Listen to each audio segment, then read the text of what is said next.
16 June মঙ্গলবার সকালে আদাবরের শেখের টেক 7 নম্বর সড়কের মাথায় এক বিকাশ এজেন্টকে কুপিয়ে 3.5 লাখ টাকা ছিনতাইয়ের ঘটনা ঘটে।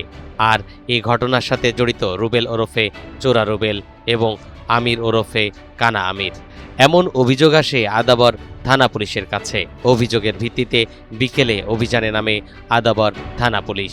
ঢাকা উদ্যান এলাকায় অভিযানকালে পুলিশের ওপর রামদা, চাপাটিসহ দেশীয় অস্ত্র নিয়ে ঝাঁপিয়ে পড়ে সন্ত্রাসীরা। এ সময় আদাবর থানার ওসি জাহিদুল ইসলাম এবং এসআই তরুণ আহত হন।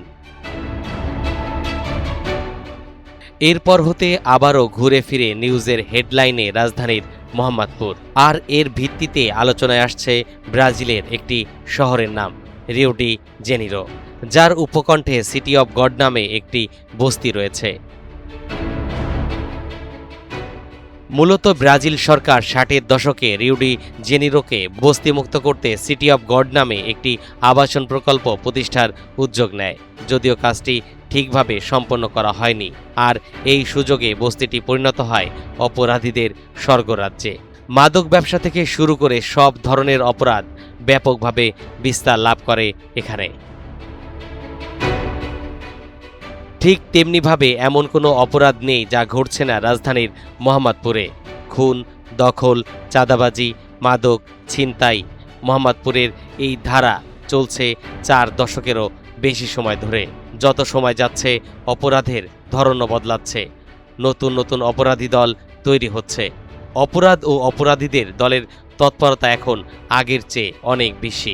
অপরাধী দলগুলো রয়েছে বিচিত্র নাম, যেমন Patali group, level high group, Dailla group, Alex group, গাংসিল গ্রুপ, লওঠেলা গ্রুপ, কবজিকাটা Anwar group, Farhad group, army Alamgir group, Nabi group, Akbar group, আরও কত শত নাম। অপরাধীদের আয়ের উৎস মাদক ব্যবসা, ছিনতাই, চাঁদাবাজি, দখল আর অপরাধের কাজের ভাড়া খাটা।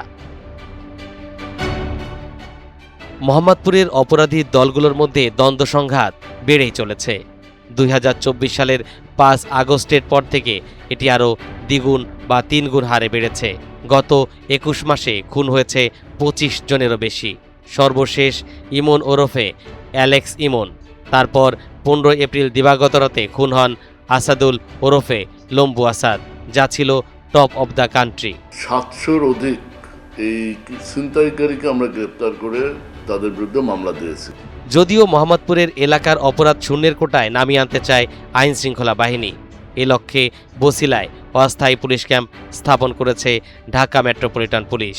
ক্যাম্প চালুর পর বছিলা, ঢাকা উদ্যান, চাঁদ উদ্যান, নবীনগর হাউজিং এলাকায় নিয়মিত চেকপোস্ট ও বিশেষ অভিযান পরিচালিত হচ্ছে।